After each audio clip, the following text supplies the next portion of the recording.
Hey, this is BugPowderDust. Thank you for joining me for another new series of Rimworld Odyssey DLC. This time we're going to go for Scarlands, a Scarlands run, 100 days in the Scarlands. I quite enjoyed the last run, 100 days. That was tough, but I enjoyed it. I was planning to do a tribal to gravship run, which I will still do, but offline I've been playing and I suck at tribal. Food seems to be a real bottleneck for me with tribal. Yeah. I am going to come back to it, but I need a little bit more practice. Meanwhile, let's go for a Scarlands run, because I've really been dying to see what it's like to live in the Scarlands as opposed to just drop in and visit.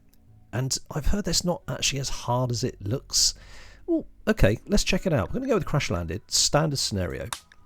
We're going to go with Randy or Cassandra. I'm going to go with Cassandra. I'm going to go with Blood and Dust just to take it back a notch rather than losing his fun. I'll go with Reload anytime, obviously, for YouTube reasons. And we'll go next. Randomise the seed a couple of times. I'm going to leave all that as standard. I like a little bit more landmarks than normal. I'm going to leave that as standard as well. And we're going to generate the planet. Just for the sake of completeness, these are the mods that I'm using. Nothing that's at all game altering here, apart from the no burn metal, which I've included that mod. I find the fact that steel burns quite annoying, but that's just me. You can see if you want to pause the game or the video what other mods I've got. Okay, so let's have a quick look around. I'm going to find the Scarlands that I like the look of. Okay, had a look around. I think the Dovala ruins here looks pretty good. We found a hex here which has got, it's mountainous and it's got caves in as well, so that's going to make for a fairly interesting map. Some forageability, which I'm going to see if these berries are actually eatable. I've not got any experience with living in Scarlands, so we shall see, but I know that there is some land you can grow on. 50 out of 60 days is good. Okay, I think we'll go for that then. So that's, yes, the warning is fine, settle here anyway. I'm going to have ideology turned off for this run, just for a change, and I'm going to pick three colonists, so bear with me. Okay, I think I've got a team that I like the look of. So the first one we're going to do, and I've never started with a waster before, so this one's going to be new to me. Now I do know that obviously by their very gene type they are super immune, and this guy's actually super immune as well. If you look at the wasters, they are, where is it? It does mention that they are, sorry, here the first one, super immunity, so this is great. Antitoxic lungs, they can't get any tox. Now what I've done here is I've made sure that I've got a waster who's good at planting, because he's going to be outside quite a lot, so I think this is going to be quite important. Sorry, she's also very good at mining. She's an undergrounder. She's got super immunity on top of the gene, I guess, otherwise this has been a different colour, right? And also kind, which doesn't help. Now she comes with some yayo, but she hasn't got an addiction to it, but we know that the wasters do have a need for drugs, so I'm going to have to try and get some of those in the ground straight away. Next one up is a dirt mole. Again, I've never started with a dirt mole before, but they're very good at mining. This one is the first fast learner, and a psychopath. Psychopaths are always extremely useful because they can do the stuff that nobody else wants to do, i.e. dumping dead bodies and all that good stuff. Brings a textbook with them, which is brilliant. We don't know what that is yet, it's random, but also some skulls, because why not, right? So this is Lyra, so she's 19, which is good. Okay, next up we have Stone. He's an ex-army person. He's sanguine, brilliant. Pyromaniac, I can live with Pyromaniac.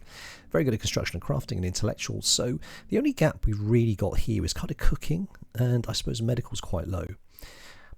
We can live with these, to be honest, so I'm good with it. Now, interestingly enough, so his son is Alaska, who we're actually leaving behind, and that's actually her ex-husband. Glad we're not bringing Alaska with us. Okay, so we have a waster, a dirt mole, and just a baseline of human. Okay, let's get going. Okay, let's go. Let's see what we've got. So immediately we see a structure here. Now, interestingly enough, this wasn't mentioned as a terrain feature, so I'm wondering if that is something you always get in Scarlands. You always get, you know, built-in features like that, which is actually really cool. I like that. So, well, basically, here's our base straight away. If we take a look at the map, so we can see that there are some actually normal fertile areas, but we shall see how we get on with that, because I don't know if the whole area is going to be reduced growth speed, or whether you just get bursts of toxicity. Not sure.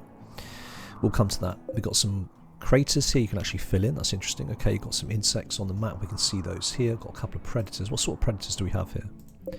Boghounds. Okay, I've never seen those before. They are skill scavengers. Boghounds are much harder to tame and much more dangerous. Right, okay. So kind of like wargs then. Treat with care. They presumably have Scaria. Right, okay, so there's no point hunting those either. And we also have some insects. We've got the Mechanitor ship as well, and a couple more predators down here, which is also boghounds as well.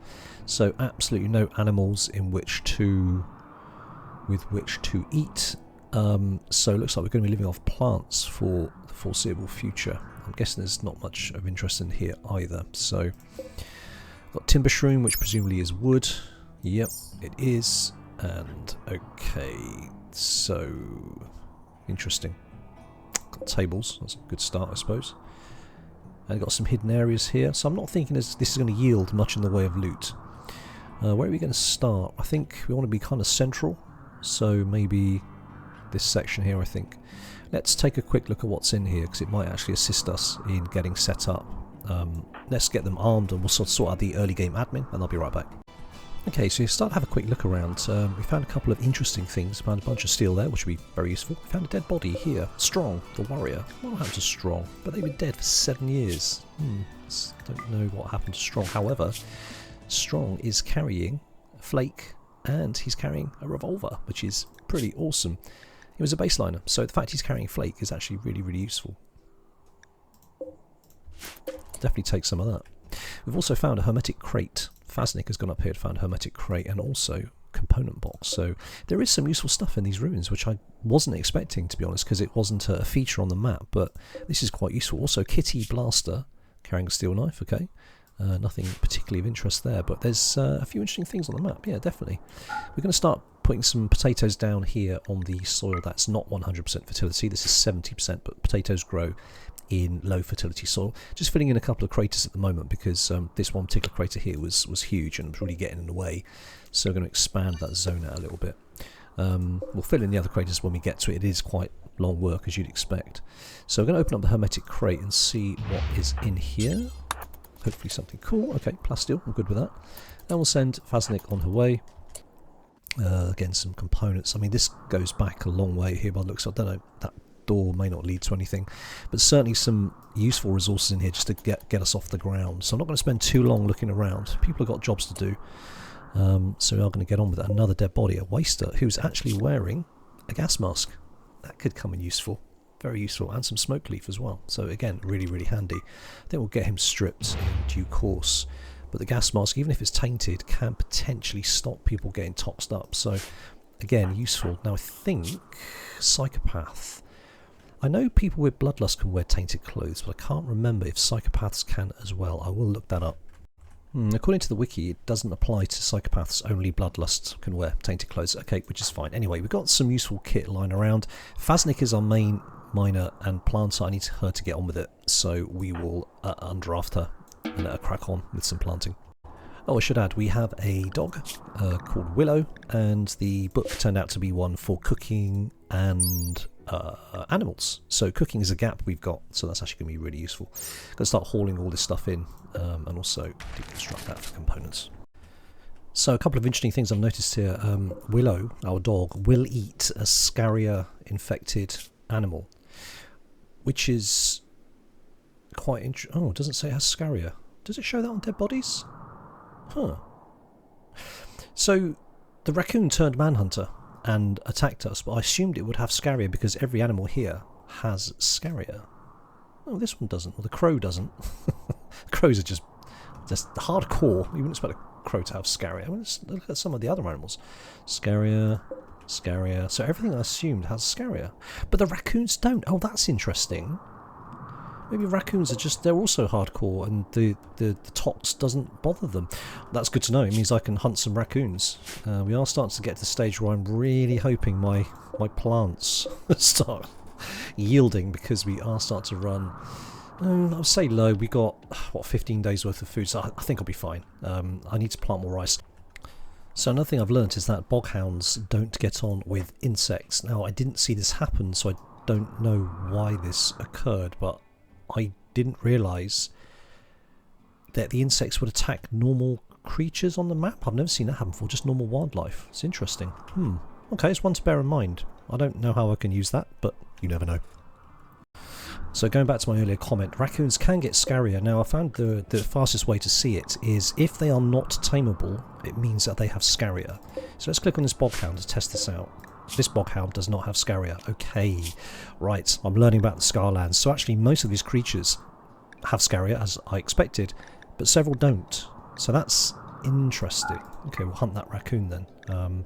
So there's a couple of boghounds we can one boghound we can potentially grab, which is super interesting. This one down here. We got enough weapons, I think, to take this dude on. Then again, I don't know. What are they like in terms of them? I mean, I wouldn't take on a warg with 3 people with these weapons. But, okay, we'll see. Well, it's come to that time where we have to give it a name. So we're going to call ourselves the Abandoned. Because I think that's pretty good. Scarlands, right? Nobody wants to go to the Scarlands. It's abandoned. And also all this stuff's been abandoned. And then finally the settlement, I think Shattered Dreams, only because I was listening to it yesterday and I thought that actually would make a good name for a settlement. And if you know what that refers to, then you know. Okay, so we have a wild man has wandered in. A chap called Dennis. Dennis is completely naked. He is iron-willed. I would think that probably helps around here. And he's psychically hypersensitive, so nothing that's too bad there. Good at animals, good at social, which is a gap we have, and he's good at intellectual, which is always going to be very, very, very useful. A wreckage explorer, so I'm going to try and tame him, but I don't know if we've got anybody who is able to do that. Let's have a quick look, shall we? Let's find out. We've only got 4. We need 7. Okay, so Dennis is going to have to wander the map for a little bit. Hope he doesn't go. I'll be curious to see what Dennis eats, however. It's going to be interesting, but I've got no one who's anywhere near being able to tame him anytime soon, which is a shame. So I think Dennis is actually being really smart. While the insects are sleeping, he's going to come in here. Is he going to nick their... He is. Oh, is he? What are you doing? What are you doing, Dennis? What's he doing? Is he... I don't understand what Dennis is doing. He's not saying he's eating, but he seems to be tempting fate by not only taking their jelly, he's like literally flaunting it in their faces. What's he doing? I don't know. Maybe the AI is not as clever as I thought it was. I thought that was really smart, him going in when they're asleep, but I think Dennis is not going to be long for this one unless he gets out of here, like, soon. Let's speed things up. I'm curious to see what happens. Dennis has actually stolen some more. Is he... Okay. Okay, so the insects have woken up, but they don't seem to be bothering him. Maybe because he's wild, so they don't see him as a threat, perhaps. Not sure. He is definitely getting closer. Nope, they are completely unfussed by Dennis. Okay, fair enough. Okay, we finished batteries finally, so I'm going to go to the research screen because batteries are super important, and the next thing we're going to do... I think we can forget about beer brewing for now. We've got other things that we need to rely on, crops-wise. I think realistically hydroponics makes a lot of sense, but I don't have the power to run a sun lamp, which are 3000 watts, not just yet. Hydroponics would be good though. It's going to be very hungry on steel and power, neither of which I have. That's kind of more late early game. Solar panel is probably a good idea. Now I've got batteries, I'll probably crack onto that next. Okay, so we have our first raid from the Filth crew, a Porthos, no less. He is a waster, as you'd expect out here. Shooting 7 melee, 8, construction 6. Fast, learner, beautiful, asexual. Gourmand is a massive problem, frankly.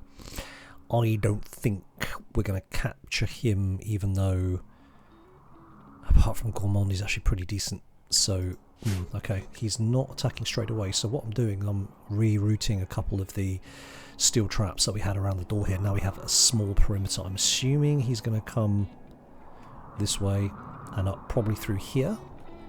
I should have filled that in, but I forgot. Oops. What I might do, I might put a block in the way there just very quickly, just to encourage him to come this way instead, get past the steel traps. We'll be sat here shooting at him as he comes around the corner, so I think we should be okay. Right, well it turns out that Porthos the sailor got on the wrong end of a very hungry boghound. Now again, this happened off camera, I didn't see it happening.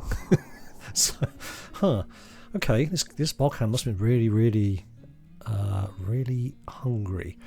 Now, it looks like Porthos didn't go down without a good fight. That's left leg bitten off. Ouch. However, the Boghound's bleeding out in 12 hours, and he doesn't have Scaria, which is good, because it means that I can hold his body up and we can feed our dog. Our dog at the moment is hungry. He feeds on the raccoon, but I'm not feeding him packaged survival meals because, frankly, they're too important. Now, the rice is 75% grown. I think we're going to be okay. We've got 17 meals left, which is two and almost 3 days worth, so I think we'll be okay. But the rice is going to come in hot. I'm going to put, I've already set up a storeroom here. I'm going to make a kitchen here, butcher, and a stove. Power's already plumbed in. I've not plumbed the power in deeply enough down here. Let's do that. So that will power this, and we'll set that to -9. Okay, cool. Because it's pretty warm at the moment. We're getting to summer. Okay, well that deals with the issue down here. I'm actually wondering if the dog might chew on the body as well. But this is suitably far away from everything. I'm going to keep these inaccessible, and I'm probably going to come down when this Boghound's dead. Wasn't expecting him just to attack him like that. It's interesting. Okay. Okay, well, keeping me busy here. We've had a transport pod crash survivor. Somebody who's called Raymond Wolfen, and his nickname is Ray Wolfen. Okay. He is a Itkin, so good with animals, which is great. I wonder if I can... It'd be good to tame me a Boghound, I think. Animal 17, melee 11, trigger happy, psychically dull. All of those are fine. We need a melee fighter anyway, and he's actually pretty good at shooting, so this is all looking quite good. He is in a bad way, but we haven't used any medicine yet so far. Hang on, is he a member of a... Oh, we have to capture him, aren't we? I think... It's an enemy. Okay, so we have to get a prison set up as well. Alright, fine. Well, it's not like we haven't got plenty of space here, so I'll get that sorted out. We can stick him in here for now, actually, just till we get something else worked out. Stick down a sleeping spot, make that prison up, and we are cooking. Right, Faznik, let's go and heal him up. Okay, mechanoid signal. So the grav engine's falling from the sky, which is great. It's the first step that we need to get the grav ship. Where's it going to land? Hope no, we're stupid. Was it? Oh. Okay, that's not ideal because it means I can't encase it in a wall and stop it from being stolen. So it's entirely possible that the grav engine's going to get stolen, but oh well, there's nothing we can do about it really. Meanwhile, Dennis, he's convening with the animals. Dennis doesn't seem to be getting very hungry, so I'm assuming he's just eating their insect jelly, which is fine, and the insects don't seem to be bothered. Maybe they've adopted him. I'm not sure. Anyway. So just in the nick of time, we've had the first little batch of rice has come up, which we've cooked and turned into meals. Just literally in the nick of time, we're running out of packaged survival meals. So that's been cooked and eaten, and we've got some more rice coming in this group down here ready to harvest by the looks of it. So this is good news, and we'll get straight on that. So we've kept starvation at the door by the skin of our teeth. I mean, we're on day 7, day 8 now. We've bought some pemmican from Purple here, so we've got some pemmican. I think 47 is enough for 1 meal for maybe 2 people. So yeah, that's as good. We've also had some visitors arrive, or some visitors going to arrive. I don't think they've got anything we can trade. No, they're not tradespeople. I'm a little bit concerned about these. Oh, hello. Dead Boghound. That was the one that bled out after... The guy here came on the map and was killed. That's interesting. I like this one.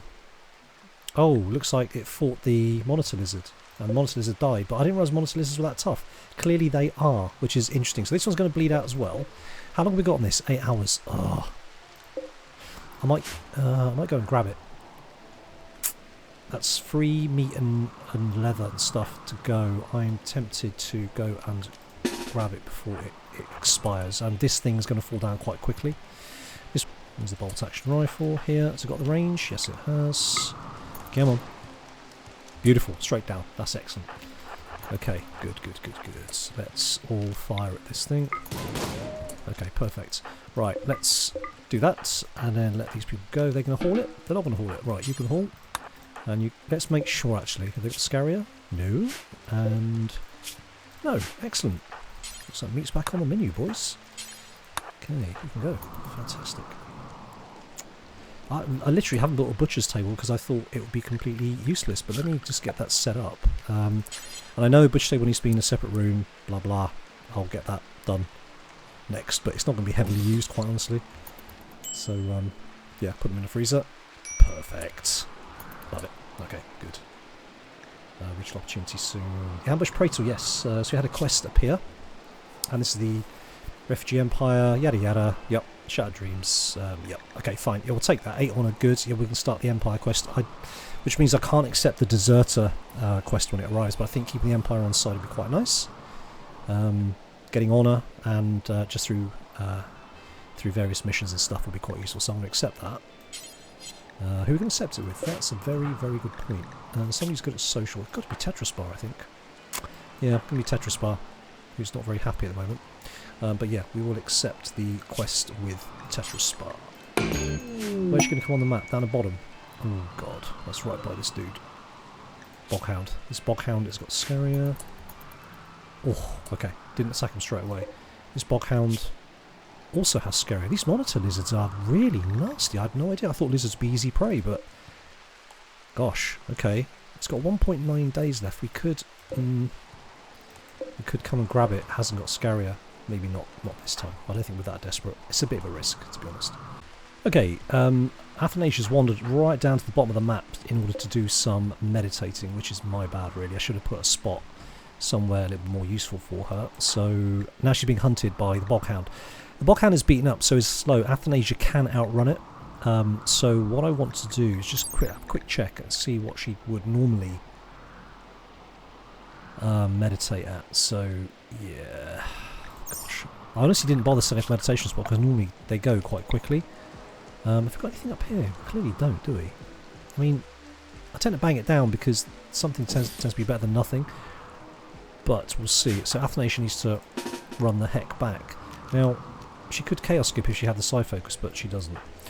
Okay, let's run you up there, and just in case, let's get all the people down here. Let's give some cover and fire. Party's been called off. Shuttle has arrived. Yeah, she is outrunning it, which is a good thing, right? So, yeah.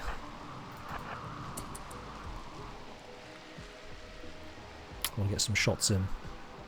If I get Athanasia to run over there, then these guys can start firing at the Boghound when he gets in range. I don't know what the range of these weapons are. That one, the bolt action can start. Is that bolt action? No, that's a pistol. These guys need to move in. Athanasia. They're not firing automatically. That's annoying.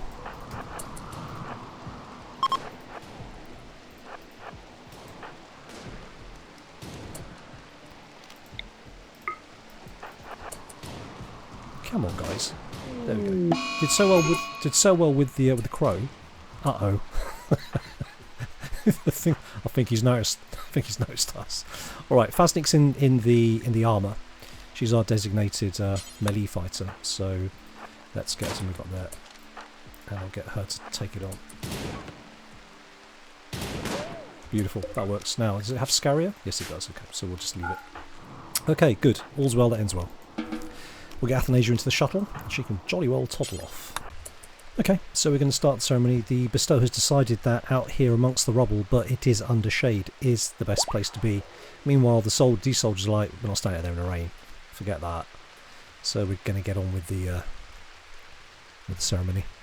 Okay, the ceremony's over. It was unimpressive. That's fine. And the skill that Tetraspar gets is Pain Block, which is okay, I suppose. There are better ones, but sadly, that's not one of them. Anyway, so we have our first Psycast. Okay, brilliant. Ray Wolfen has come over to us. He once was a raider, now he's on our team. So what's he really good at? Shooting is not bad, melee 11, and it's a burning passion, which is awesome. Now, what are Itakin all about? They're about the animals, right? So they can call an animal on the map. It's got a long cooldown. That's good. Slow wound healing. Okay, that's not great. He's better naked. All right, faster on naked. That's good to know. I'll strip him of his clothes. He's aggressive, strong melee damage. He's quite sleepy, so he sleeps more than everybody else. That's fine. Robust. Okay, cool. So, bad with mining, good with animals. All right, I'll set up his work schedule. And yeah, welcome to the team, Ray Wolfen. Your bed is waiting for you, and it's a good bed. Good, excellent, excellent, poor. Sorry, Faznik. That sucks. Having said that, if I put Ray Wolfen in the excellent bed, means that he'll use less sleep because it gets you better sleep, right? Let me just check. 114%. Is that the same for all of these beds, or does the actual quality make a difference? Yes, it does make a difference. So I want to let me put stone in that bed. Stone, and I'm going to put Ray Wolfen in this bed so it offsets his need for more sleep. Okay, good. Right, let's go. Actually, that works out really well. Ray Wolfen's going to be our new cook because his cooking skill is 5 compared to Stone's 3. Also, it frees up Stone to just crack on with the research unless there's crafting to be done. Hunting, I'm going to actually switch that back. Ray Wolfen can also be our hunter as well. Let me just compare his shooting skills 7 to who's got that Stone. Yeah, so we're going to get Stone to drop his gun, drop bolt action, and Ray Wolfen can equip bolt action. He can also... What's he doing? Taking pemmican, that's fine. I am going to get him to strip. Now, he's better naked, but does he get debuffs from it? Huh. I will look into that. Alright, I think we're going to leave it there. Day 9. I think we made a promising start. The Scarlands isn't quite as scary as I thought it would be. I thought it would be a tox-ridden hellhole. Actually, it's not. There are reasonable resources on the map. The wildlife is clearly something you have to be respectful of, and there's no hunting. Not really worth much at all. There's literally... The wildlife is not being refreshed either, so we're clearing the table, but it's not being refreshed, so that's interesting. Okay, or maybe it gets refreshed a lot more slowly. There's still stuff I've not investigated yet. There's a couple of hidden rooms, and there's, of course, all of this huge amount of stuff here to be investigated as well. I actually wonder if there's an ancient danger. I don't honestly think there is. Now, in terms of what we've got, there's no real way that I can trade, if I'm being quite honest. There is stuff tantalizingly nearby. Wild psychoid plant, infested settlement, all this stuff sounds very, very interesting. Chem fuel refinery, lovely. But this is all blocker. This is all blocker. These you can't get through these. You have to go around if it wants to go over. So that's kind of way off in the future. There's no friendlies nearby. Is it the yellow ones? Yeah, okay, so the yellows are potentially friendly, but I think they're going to be... Yeah, it's a 5.6 day return. Yeah, never mind. Alright, so anyway, as I said, I think we're off to a reasonable start. Food's under control. We're starting to get the rice in, as we can see, although I can't relax just yet. The potatoes are going to yield eventually. 50% growth. Wow. So they're going to take 18 days. The soil here is pretty bad, though. It's 70%. So it's always going to take longer. I might expand out what we've got in the ground here and just make that just larger. Rice we need as a fast turnaround. When the potatoes come in, we'll be set for a while, but I think we're going to start populating out these other yellow bits with potatoes as well. Just got everything, so we've got everything growing basically. Yeah, okay. Anyway, I hope you enjoyed that Scarlands episode. I certainly did. This is very, very good. I've never tried this before, so it's awesome. I'll catch you on the next episode. In the meantime, take care of yourself. This is Bug, pulling the plug.